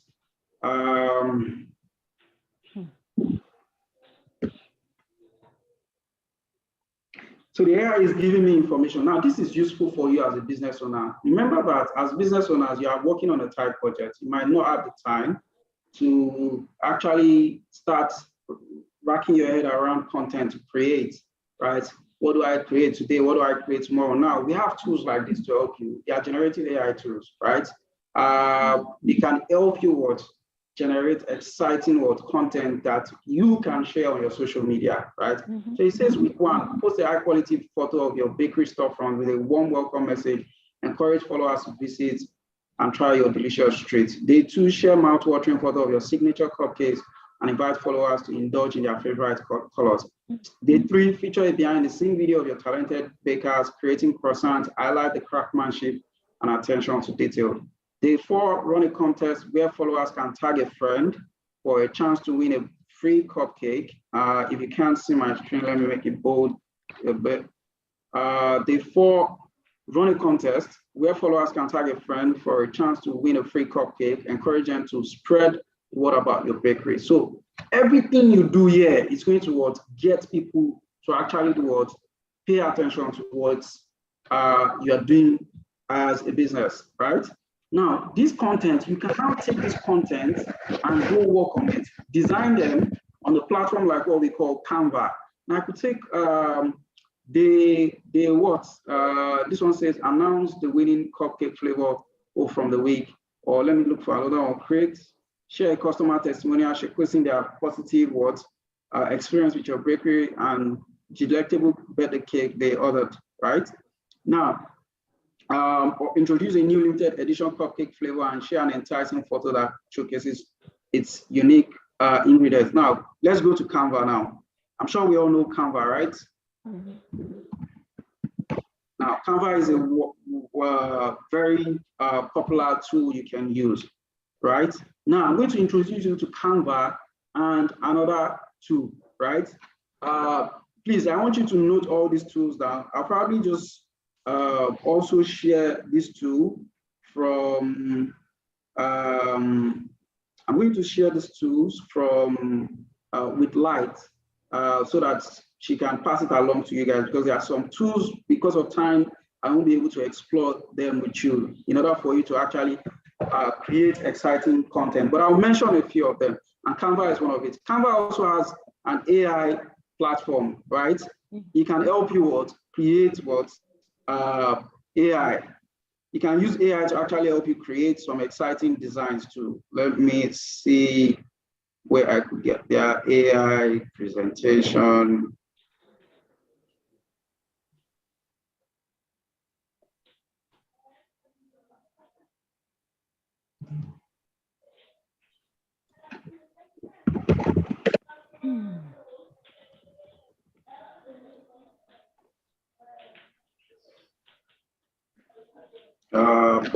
Let me show you another tool.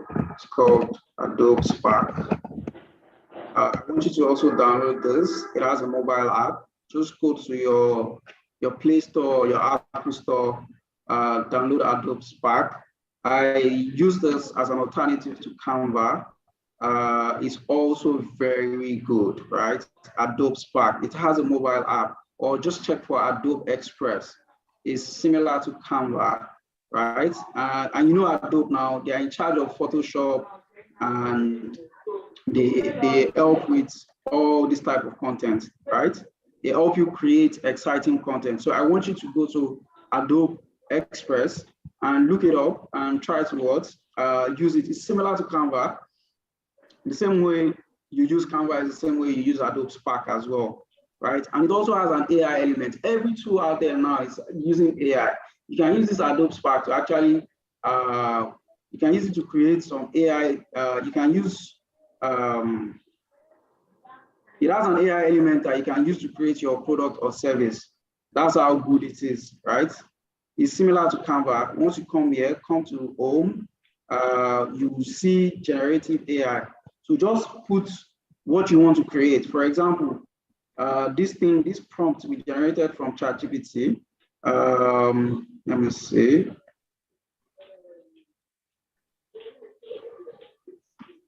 Trying to post the high quality. All right, let's use this day one. So I'm going to copy this content and put it on Adobe Express, and I'll tell you to generate a content for it. I'm not going to design anything myself. It's the AI, the artificial intelligence that will design itself. It's going to come up with different ideas for me now for content, right? So I can even tweak. Can you see what he came up with? He came up with this design. Now you can tweak it. If you don't like what it gave you now, it will generate other ones for you. You can tweak it. You can put your own name there as well. You can see it's already looking like a cake store already, right? It's looking like a cake store. You can generate more for you. You can generate more. Now, depending on what you give it, right? It will give you designs depending on what you insert in it, right? Depending on what you insert in it, that will determine the type of design it comes up with. So depending on whatever it is you put as prompt, that will determine the amount of information, the type of design, it comes out with for you. Now, that's Adobe Spark. Now, for the person who asked about their Facebook account not connecting, there's a Facebook app I want you all to download. It's owned by Facebook. It's called the Facebook Meta Business Suite. It's called the Meta Business Suite. It's owned by Facebook. It has a mobile app as well. So I want you to go to Meta Business Suite, right? I want you to download the mobile app on your device as well, right? So the Meta Business Suite only works with Facebook pages, right? If you have a Facebook page, you'll be able to use the Meta Business Suite to create your page, right? You'll be able to use it to create your to share content on your page. So instead of your page going to your profile, it will not go to your profile anymore. It will go to your pages. You will see the amount of pages you have. I'm trying to see if I can open it for you all to see. So this is the tool. You can open it on your desktop, and at the same time, you can also use it as a mobile app. So it's even easier for you to use it as a mobile app, right? This is one that I have for a client account, right? Now, as you can see this is a page already, right? So I can come here, I can see insights about the content we have on the pages, about you can even schedule content ahead with the Meta Business Suite, right? You can schedule content ahead, you can put content together, you can you can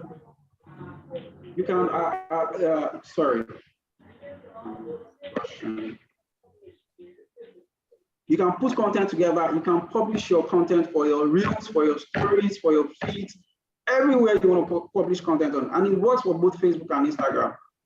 So you don't even need to sometimes you don't need to bother about posting to Instagram directly. You can do that from your business suite here, right? You can do that what? From your business suite. And you can also run ads directly from here too as well, right? It will also help you run ads directly from here. Now, this is another tool, another underrated tool from Facebook that a lot of people do not know exists, right? Now, another interesting thing, the last thing I'm going to talk about is to answer the question, the person who asked question about SEO, right? Now, Google has what we call local search. Now, remember I made a search earlier, and I said, I clicked on buy cakes now, buy cakes Yaba, Lagos, right? And it brought this information. Have you ever wondered how these stores, they keep coming up, right? They are the first set of stores that keeps coming up. Now, a couple of years ago, let me give you a background story shortly. A couple of years ago, as far back as 2017 or 2016, Google came up with the idea to have local stores showing up in local vicinities. For example, before now, if you type buy cakes in just buy cakes, what you will see is you might see cake store in New York, cake store in Casablanca. You will not see cake stores that are closer to you. So Google decided that, you know what, local businesses in local vicinity should show up more, more when people search for them, rather than businesses that are not in their local vicinity, right? So this is why you search for, if you are, whatever location you are, you would only see businesses that are closer to you. You will not see businesses that are farther from you. Do you understand? So now, as a business owner, you need to prioritize putting your business on a platform like this. And also your business appears on the map. This is map here. When people search for you on the map, they are able to see you. They are able to see how they can contact you. Now, how do you get started with it? Now, you go to what we call Google My Business. It's a platform created by Google for local businesses to list their business on Google. Now, you need to sign up on Google My Business. Now, you do that by going to what? google.com/business, all right? Once you do that, you click Manage Now, right? Once you click Manage Now, put in your business name. Now, I'm using this as an example, Glow Fragrance. I'm putting my information there. Is it an online retail, local store, service business? Put everything there, right? Skip, you don't have a website, it's not a problem, skip it. Put your business category. We're a fragrance and flavor of fragrance and aroma supplier, and you click on next. Now, you have to put your business location. Now, this location you put is very, very important. Please put a location you know you can verify. Now, a lot of people have tried to sign up for this and they do not get verified because Google is unable to verify their location, right? So put your location, it is going to ask you for verification next, meaning there are two ways that Google verifies you on Google My Business, either through your phone number or they verify your business by video. You're going to make a video of your business environment. You take a video of your store. You must carry your store name. You must show that you exist. Once you do that, Google would what? Verify your business, and your business will appear on Google, just like this. Let me show you an example of, now, say virals and signals, creative agency.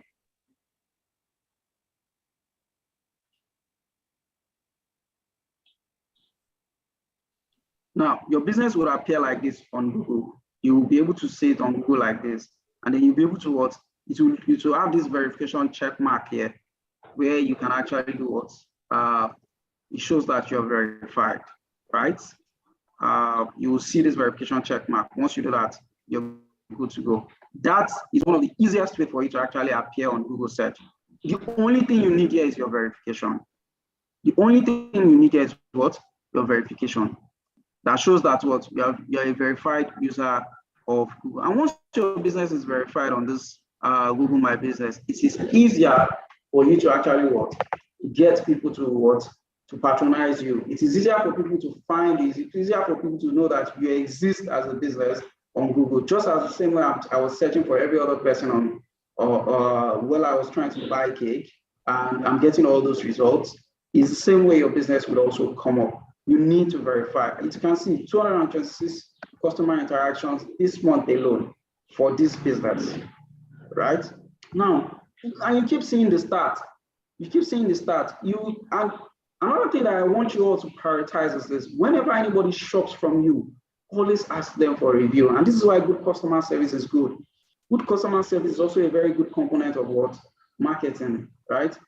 Always ask them for a review. I hope you enjoyed your our service. Would you like to give us a very short review? Some people would decline, some people would accept. But the more you do that, the more customers you get, the more reviews you ask from them, the more reviews you get, and it increases your visibility on Google, right? Try as much as possible to get more reviews, get more people to review your product or service. And it's easier, like I said, it's easier to actually do what? To sign up. Once you sign up here, you're good to go, right? And once your business is verified. But I would also share a link with Light for verification as well. For those who probably have challenges with verification, they can fill the form. We can also help them with verification. So we help with verification of Google My Business. We also help with social media management services, advertising as well. Ms. Light will probably share you the details of our services that we can also help you with if you do not want to do all of this on your own. But it's very easy to do, right? It's actually very easy to do. But if you are unable to do it on your own, or you need a strategy for social media, you need a strategy on how to go about your business or whatnot, we can also help with that. Now, I'm going to take one question only because of time. One question. Apologies. We had a lot to talk about. Because of time, I'm going to take one question only. So please, simply, let's have one question. Can I ask my question? I think I'm unmuted. Go ahead, please. Okay. So I just want to find out thank you for the training. You mentioned some things. So one has been taken care of in the course of your second review. The two other questions I have, you said when you talk about daily communicating about your product, about your services to people, when you have a broadcast list, for instance, is it right to send them daily information, or because I'm not? When you have what? A broadcast list for your customers. No, it's not right for you to send them daily broadcasts. You are going to bore them out, and you are going to make them angry. So what I mean by daily communication is on your social channels that are not directly a broadcast. They are not a one-on-one direct channel that people will feel like you are intruding their privacy. You're just sharing. People actively see this content. They see them. They just do like they don't see them. They see them. But one day it's going to catch their fancy. It's going to catch your attention, and you must be ready. And that's what your content, everyday content, is going to be helping you to do. Okay. Thank you very much. My second question is, you talk about when some people come to your DM making inquiries, you should remind them of it, keep on engaging in case they are forgotten. But I noticed that some of them actually, they come as competitors, just want to get information from you. By the time you ask them again, try to follow up with them, they just keep quiet, don't even answer, don't say anything again. I think that question was answered in your sales class. It's about objection. A lot of time, people would object to probably your offers, but then you'll be patient enough to walk them through the value of your product. Now, what you can do in that regard is to educate your audience more, right? Sometimes it's just they need more education. They need to understand what you're. They don't understand sometimes. It's one thing I've found out from a lot of customers. And sometimes it is not like they forgot to come and patronize you. They're also thinking about it. Like I said earlier, they are reviewing other people. Now, what is going to ensure that you are the one you go with is going to be how you keep fine-tuning your offer to them, right? Keep educating them, making them understand that, you know what, this product is the best thing after fried rice, tested and trusted by over 1,000 customers, right? So like I said, there's a psychology behind humans wanting to belong. Once they know one or two persons bought from you, they're also keen to find out why are people even buying from you, right? So you need to keep educating the audience. You need to keep educating your potential customers. You need to find a way to meet them, find what motivates them, right?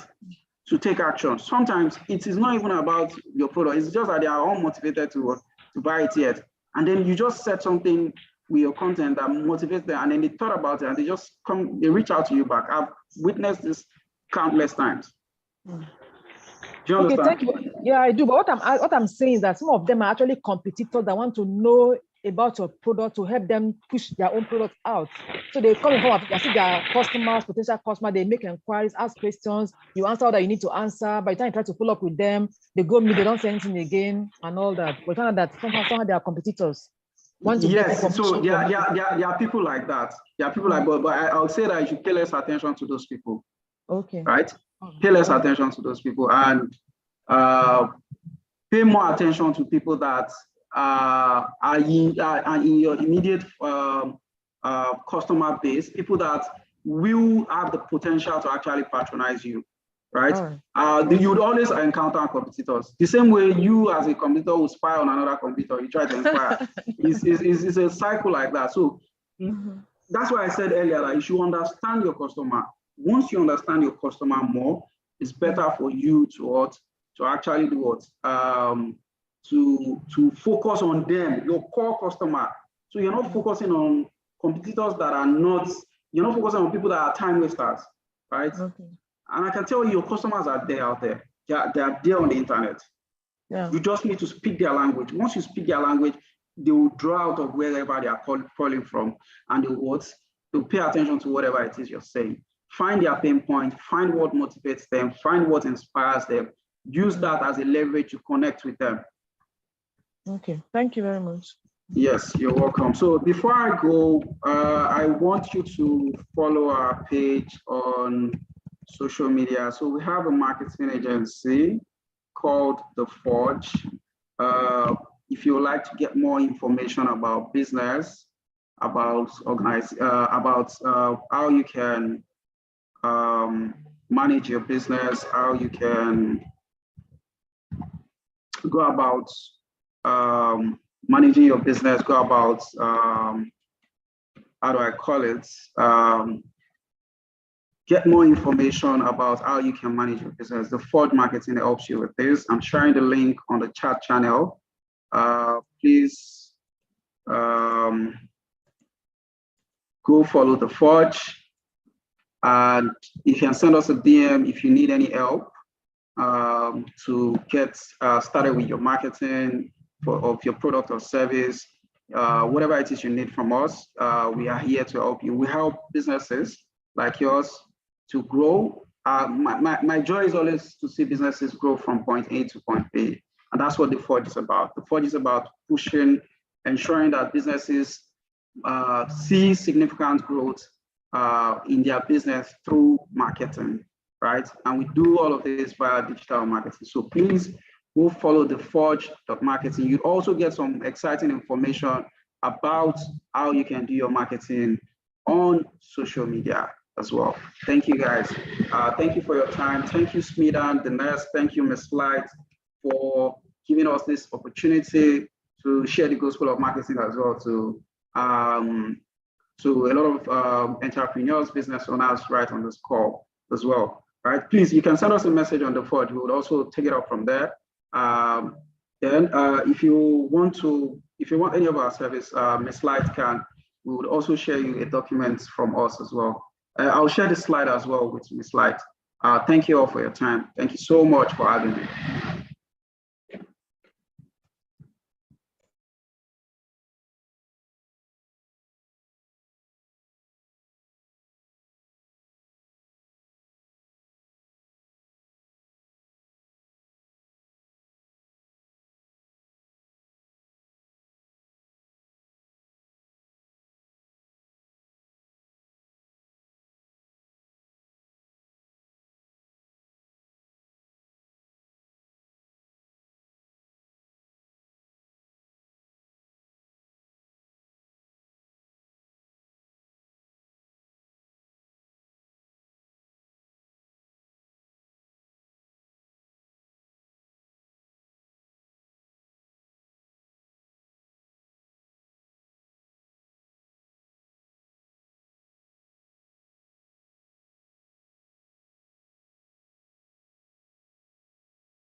Hi, Ajala. Can you hear me now?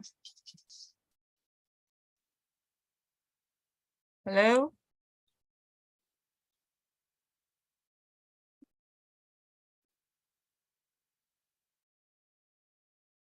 Please, if you can hear me, just let me know. Okay, so sorry, my network just took me out, so that's why you didn't hear me speak earlier. Thank you all so much for joining. I don't know if our facilitator is still here.